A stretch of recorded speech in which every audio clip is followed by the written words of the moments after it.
মালদায় DM office ঘেরাও অভিযান কর্মসূচিতে যোগ দিয়ে মোথাবাড়ি এবং চাকরি দুর্নীতি নিয়ে মমতা বন্দ্যোপাধ্যায়কে তীব্র কটাক্ষ দিলীপ ঘোষের।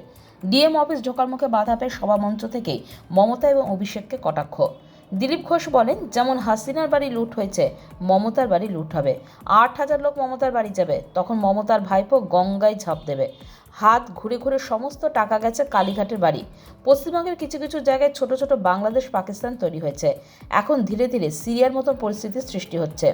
মোথাবাড়ি জঙ্গিপুরে দেশবিরোধী স্লোগান দেওয়া হচ্ছে, সংবিধান মানি না স্লোগান দেওয়া হচ্ছে, কিন্তু পুলিশকে আমরা কিছু করতে দেখলাম না। কিন্তু আজ পুলিশ এত সক্রিয় হয়েছে, বিশাল বিশাল ব্যারিকেড তৈরি করেছে। মনে হচ্ছে মালদার যুদ্ধ বেঁধে গেছে, কিন্তু আমরা সংবিধান মানি, শান্তিপূর্ণ আন্দোলন করতে জানি। এই সরকারটা কবে যাবে সেটা দেখার জন্য বন্ধুগণ, এই দুপুরে আমাদের রাস্তায় নেমে উৎপাত করার কোনো ইচ্ছা নাই। বা ডিএম সাহেব, আইএএস অফিসার নিশ্চিন্তে আপনাদের এখানকার ডেভেলপমেন্টের কাজ করছেন, তাকেও ডিস্টার্ব করার কোনো আমাদের উদ্দেশ্য নেই। কিন্তু আজ মালদা, মুর্শিদাবাদ, উত্তর দিনাজপুর, কিছু জায়গা নদিয়ার ওদিকে বসিরহাট, বীরভূম, হাওড়া, বিস্তীর্ণ এলাকা উপদ্রুত জেলা, উপদ্রুত এলাকা ঘোষিত হওয়ার মতো হয়ে গেছে। সিরিয়া, আফগানিস্তান, পাকিস্তান, বাংলাদেশের মতো অবস্থা। কারণ ওখানে এই দেশের যে মূল সমাজ, হিন্দু সমাজ, তারা ওইসব জেলায় সংখ্যালঘু হয়ে গেছে। আর সংখ্যালঘু হয়ে গেলে তাদের উপরে সবকিছু অত্যাচার করা যায়, তাদের ধন সম্পত্তি লুট করা যায়, তাদের মা বোনের সম্মান লুট করা যায়, দোকান লুট করা যায়, বাড়িতে আগুন দেওয়া যায়, মন্দির ভাঙা যায়, সব করা যায়। আর তাই এই বিস্তীর্ণ পশ্চিম বাংলায় জায়গায় জায়গায় ছোট ছোট বাংলাদেশ, পাকিস্তান তৈরি হয়ে গেছে। এখন ধীরে ধীরে সিরিয়ার মতো পরিস্থিতি তৈরি হয়েছে। তাই গত ঈদ চলে গেল, ঈদেতে বড় বড় মিছিল বেরিয়েছে, খুব ভালো, খুশির ঈদ, আমরাও শুভেচ্ছা জানিয়েছি। কিন্তু সেই যে জমায়েত হয়েছে, যেটা মাননীয় এমপি বললেন, হিন্দুদেরকে জবাই করার কথা বলা হচ্ছে। কোথাও প্যালেস্টাইনের পতাকা দিয়ে ওখানে উৎপাত করা হচ্ছে, দেশ বিরোধী স্লোগান দেওয়া হচ্ছে। মোথাবাড়িতে, জঙ্গিপুরেতে সংবিধান মানি না, সুপ্রিম কোর্ট মানি না, এই স্লোগান দেওয়া হচ্ছে। কিন্তু পুলিশকে আমরা কিছু করতে দেখলাম। আজ পুলিশ এত সক্রিয় হয়েছে, বিশাল বিশাল ব্যারিকেড করেছে, মনে হচ্ছে যুদ্ধ বেড়ে গেছে। আমরা শান্তিপ্রিয়, গণতন্ত্রের প্রিয় মানুষ, ভারতীয় জনতা পার্টির কার্যকর্তারা এই দেশের সংবিধানের আধারে রাজনীতি করেন। তাই হ্যাঁ, ভয় পাবেনি। সরকার ধীরে ধীরে দুর্নীতির পাকে ডুবে যাচ্ছে, অত্যাচার, আইন শৃঙ্খলা অবনতি হচ্ছে, আর তার ভয় বাড়ছে। এতদিন এখানকার মানুষ ভয় পেত, এখন সরকার ভয় পেতে আরম্ভ করেছে। তাই এরা কাকে নিজের শত্রু আর কাকে মিত্র মনে করেছে? এদের কাছে শত্রু হচ্ছেন ওই যোগ্য শিক্ষকরা, যারা পড়াশোনা করে পরীক্ষা দিয়ে চাকরি পেয়েছে, তাদেরকে ভয় করছে।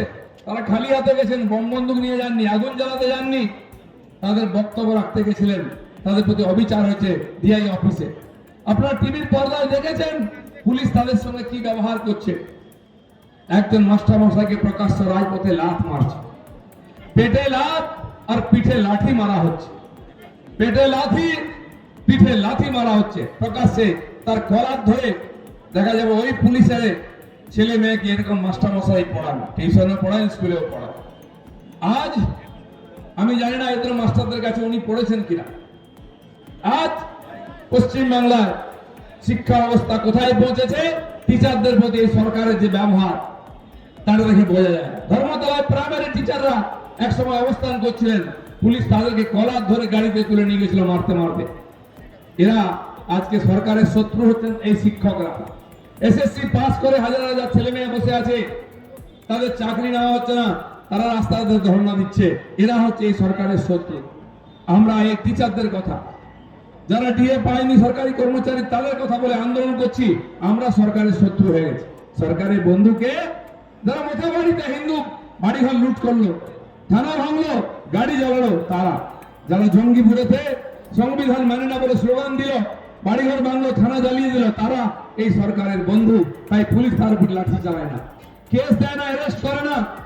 আমরা জানি 5 বছর আগে 19 সালে যখন সিএএ পাস হয়েছিল, নাগরিকত্ব সংশোধনী বিল, ওপার বাংলার থেকে যে হিন্দু বন্ধুরা এসছেন, বাঙালি হিন্দু উদ্বাস্তু হয়ে এসছে মা বোনের সম্মান বাঁচাতে, ধর্ম বাঁচাতে, বিজেপি তাদেরকে এই দেশের নাগরিক দিতে চায়।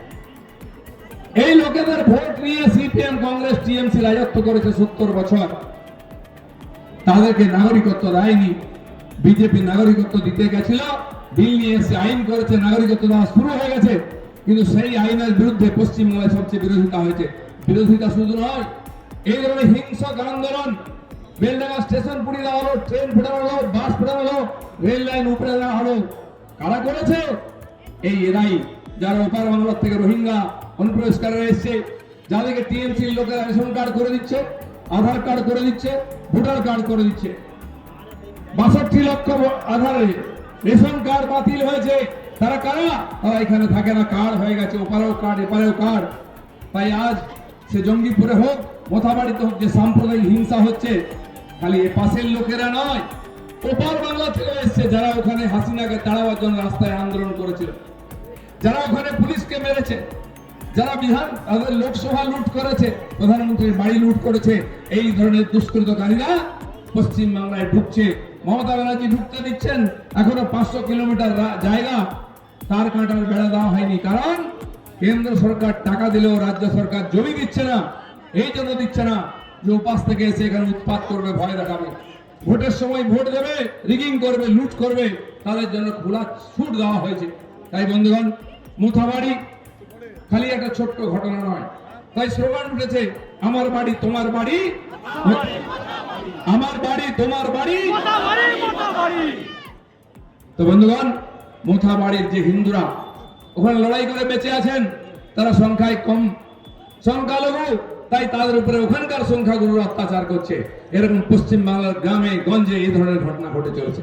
কোথাও পুলিশকে দেখতে পাই না, মমতা ব্যানার্জির সরকারকে দেখতে পাই না এই হিন্দুদেরকে রক্ষা করার জন্য, বরং মুখ্যমন্ত্রী হিন্দুদের গালাগালি দেন, আমাদের পবিত্র মহাকুম্ভকে নিত্য কুম্ভ বলেন, আমাদের ধর্মকে গন্ধা ধর্ম বলেন।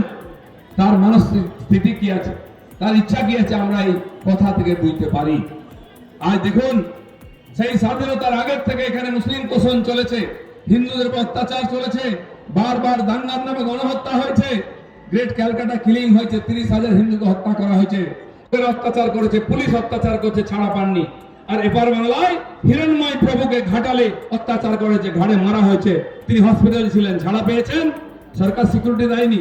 তিনি আজকে আমাদের এই জেলার রতুয়াতে ভাগবত পাঠ করেছেন, আবার শুরু করে দিয়েছেন তিনি। সন্ন্যাসীদের ভয় দেখিয়ে পিছিয়ে দেওয়া যাবে না।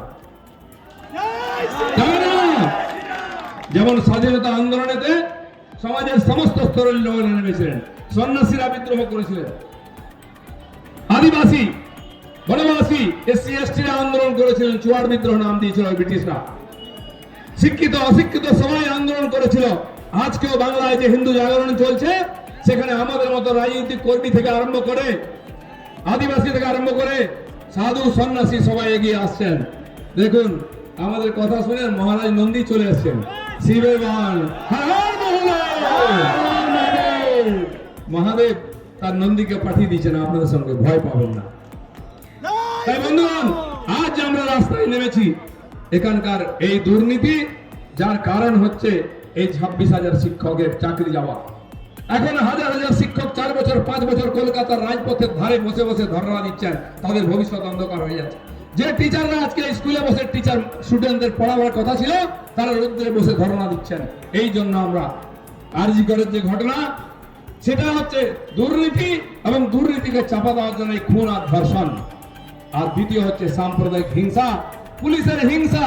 এই পুলিশ শিক্ষিত টিচারদেরকে পেটাচ্ছে, বিজেপির মতো বিরোধী দলের কর্মীদের পেটাচ্ছে, কেস দিচ্ছে, এবং মৌলবাদী মুসলমানদেরকে লেলি দেওয়া হচ্ছে হিন্দুদের উপরে, যা লুটপাট করে, মারপিট করে। এই সাম্প্রদায়িক হিংসা, এটাই পশ্চিমবাংলার বড় সবচেয়ে বড় বিপদ।